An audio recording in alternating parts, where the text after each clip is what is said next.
Education department में मैं manager हूँ। ओके सर, आपकी एज क्या है, आप कितने साल के हो? मेरी एज 64 पूरी हो चुकी है, 65 कंप्लीट होने वाली है नवंबर 23 को। मेरा क्या बर्थडे है 23 नवंबर। तो मैं अब आपको एक चीज बोलती हूँ, सर ने एक चीज बोली कि सर 64 इयर्स ओल्ड हैं, ध्यान से सुनिएगा, और सर की 65th की एज कंप्लीट हो जाएगी, वो भी 23 नवंबर 2023 को। मतलब काफियों के लिए एज अ फादर है, काफियों के लिए एज अ ग्रैंड फादर है। चलिए, तो सर मुझे लगता है कि आपकी एज ही सुन के काफी लोगों को लगा होगा, और आपको देखकर लगा होगा यार अगर सर कर सकते तो हम क्यों नहीं कर सकते। तो सर आप मुझे बताइए, आप इस इंडस्ट्री का कब से पार्ट बने हो, कैसा एक्सपीरियंस है आपका? मैं पिछले 6 महीने से इस इंडस्ट्री में काम कर रहा हूँ ये और बहुत अच्छा एक्सपीरियंस है। पहले तो जब मेरे को किसी ने ये प्लेटफॉर्म के बारे में बताया था जी तो मैं वैसे एक्चुअली तलाश कर रहा था कि मेरे को कोई ऑनलाइन काम मिले और मैं उसको देखूं।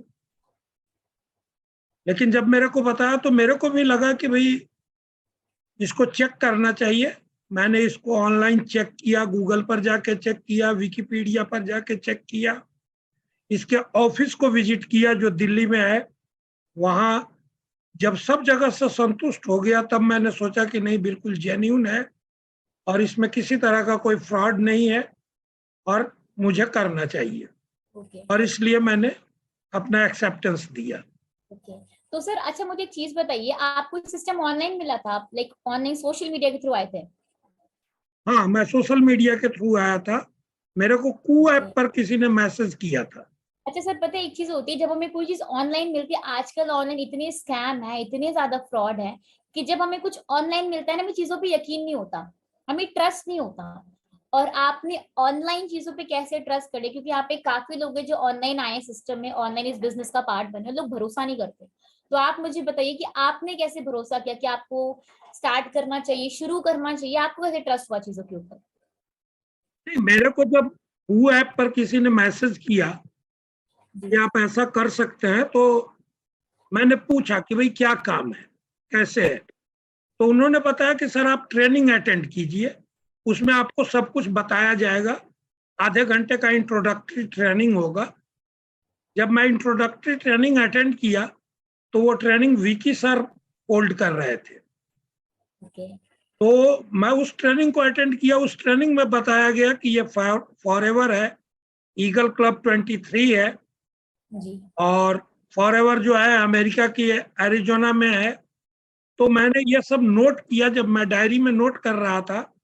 तो उसके बाद जब ट्रेनिंग सेशन खत्म हुआ तो मैंने उसको ऑनलाइन चेक किया, गूगल पर जाके चेक किया, उसके बाद इसका विकिपीडिया पर जाके देखा, उसके बाद और यूट्यूब पर जाके देखा। इसके सब बारे में रात भर में मतलब इसको किया। और दूसरे दिन मैं उनको बोला कि हाँ मैं ठीक है, मैं कंफर्म हूँ कि मैं ट्रेनिंग करूंगा, क्योंकि पहले ही बताया जाता है कि ट्रेनिंग में आपको कोई पैसा नहीं लगेगा। तो मैं सोचा कि चलो ठीक है, ट्रेनिंग करने में क्या दिक्कत है। तो ट्रेनिंग किया और ट्रेनिंग करते करते मैं चूंकि दिल्ली में हूँ तो मैं दिल्ली में मेरे जब सर ऑनलाइन आपकी मैंने आवाज नहीं आ रही है, आवाज तो ठीक है। एक मिनट, अब आप एक बार अपने आप को अनम्यूट करिए। हाँ, अभी ठीक है। नहीं, आपकी आवाज नहीं आ रही। अच्छा आ रही है आवाज, आ रही है, आ रही है। हाँ बोलिए सर, बोलिए, आप कंटिन्यू करिए। तो जब मैंने ऑनलाइन चेक किया तो मेरे को दिल्ली में C25 नारायणा में इसका ऑफिस है, नारायणा बिहार में उस समय था। अभी पता चला है कि इसका ऑफिस भी शिफ्ट हो गया रजौरी गार्डन में। अच्छा तो मैं वहां जाके चेक किया, वहां लोगों से मिला, बातचीत किया और मेरा वो कंफर्म हो गया कि सिस्टम जेन्युइन। और इस तरह मैं आगे कंटिन्यू किया। चलिए, बहुत अच्छी बात है। अच्छा सर, मतलब आपका ये बोलना है कि जब आपको इस बिजनेस के बारे में पता चला तो आप एक जागरूक इंसान थे, आपने सिर्फ लोगों की बातों को नहीं सुना, आपने खुद भी स्टडी किया प्लेटफॉर्म को लेके। हम लोग बोलते हैं कि भाई ऑफिस, लाइक इंडिया में 20+ फॉरएवर के ऑफिस है, आपने खुद जाके ऑफिस जाके आपने विजिट किया, आपने खुद अपनी आंखों देखी बातों पे भरोसा किया, ना कि लोगों की सुनी सुनाई बातों पे, राइट? बिल्कुल बिल्कुल। ओके, चलिए बहुत अच्छी बात है। अब सर मुझे एक चीज का छोटा सा जवाब दीजिए, जब आपको ये बिजनेस मिला और जब आपने डिसाइड किया कि आपको बिजनेस को शुरू करना चाहिए, यहाँ पे पता है एक बहुत अच्छी बात बोली जाती है कि इंडिया में ना हमें एडवाइस देने वाले बहुत आते हैं। जब भी हम कुछ शुरू करने वाले होते हैं ना, तो रोकने वाले हमें बहुत आते हैं। तो आप इस एज में हो जब आपने डिसाइड किया कि आपको इस बिजनेस को शुरू करना चाहिए, आपने प्रॉपर स्टडी करी प्लेटफॉर्म को लेके, आपने प्रॉपर ट्रेनिंग सिस्टम अटेंड किया, उसके बाद आपने डिसाइड किया कि आपको कंटिन्यू करना चाहिए, क्या आपको भी लोग रोकने वाले, उंगली करने वाले आए थे बीच में? नहीं, मेरी वाइफ ने बोला था। आपकी वाइफ ने बोला था?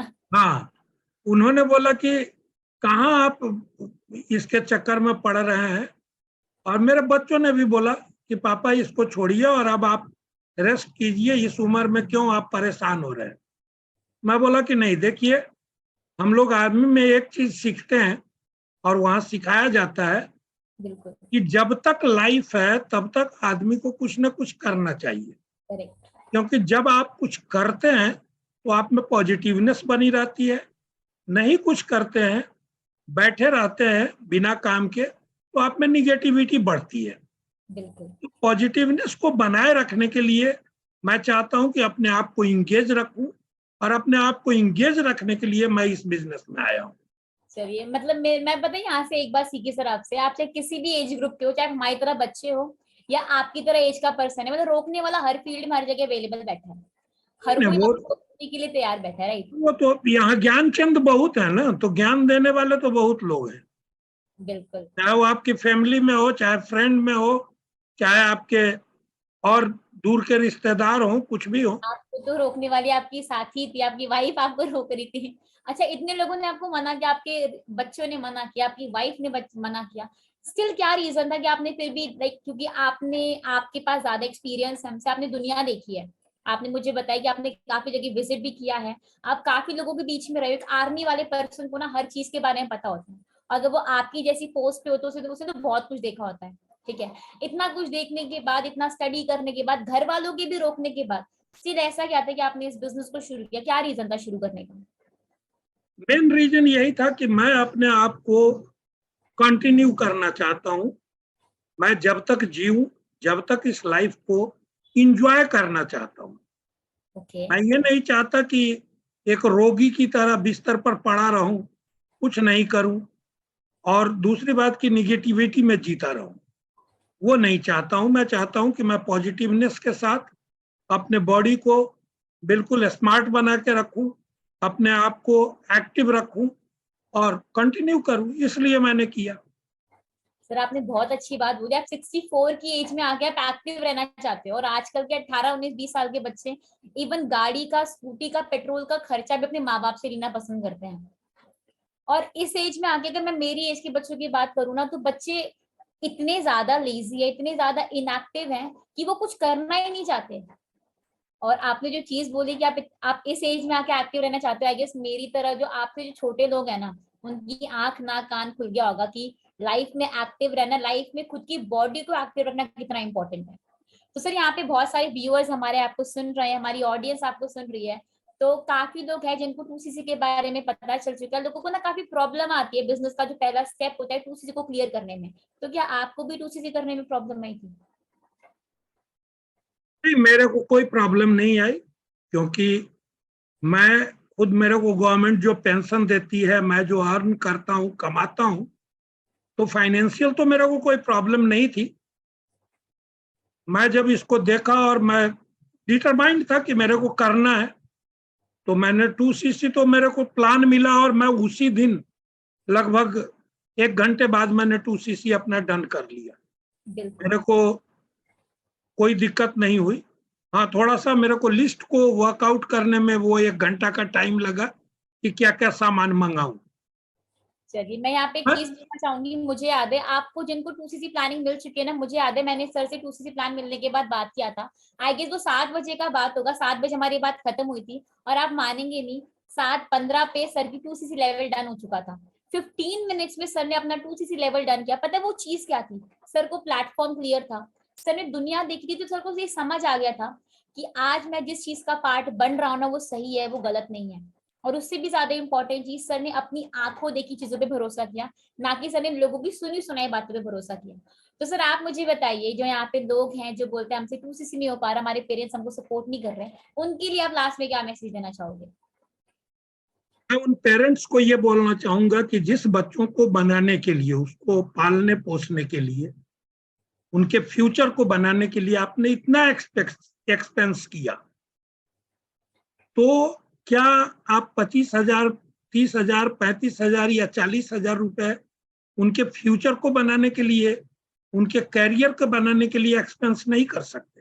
करेक्ट। अगर आप ये सोचते हैं कि वो पैसा डूब जाएगा, अगर आपका बच्चा है, उसको खुदा ना खास्ता वो बीमार पड़ जाए, उसको कहीं गाड़ी लेके जा रहा है, एक्सीडेंट हो जाए, तो उस समय आप उसके ट्रीटमेंट के लिए जो पैसा लगाते हैं, वो भी तो यही उम्मीद करके लगाते हैं ना कि इसको बचाना है, बिल्कुल। किसी की लाइफ को बचाना है, किसी के हाथ पैर जो फ्रैक्चर हो गए हैं उसको बचाना है, तो ये भी तो किसी की कैरियर को बचाने का सवाल है। दूसरी बात, जो बच्चे ये बोलते हैं कि मेरे पेरेंट्स फेथ नहीं करते, या वो बोलते हैं कि नहीं तेरे से नहीं हो पाएगा, तो मैं उस बच्चों को बताना चाहता हूं कि आपने अपनी जिंदगी में गलतियां की है। क्योंकि पेरेंट्स फेथ क्यों नहीं करते? वो इसलिए करते हैं कि जब उन्होंने आपको पढ़ने के लिए भेजा, तो आप पढ़ने के बजाय गार्डन में जाके और गुल्ली डंडा खेल रहे थे। बिल्कुल। आप स्कूल में पढ़ने के बजाय जो डिवोशन आपको एजुकेशन के प्रति होना चाहिए, वो डिवोशन आपने अपने पेरेंट्स को दिखाया नहीं, इसलिए उनको अविश्वास है।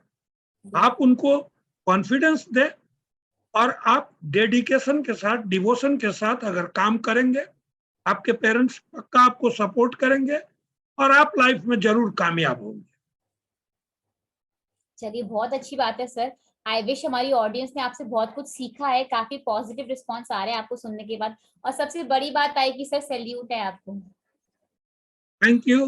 आप इस एज में इस प्लेटफॉर्म का पार्ट हैं, और नो डाउट सर आने वाले टाइम में आप मेरे लिए तो हो रोल मॉडल।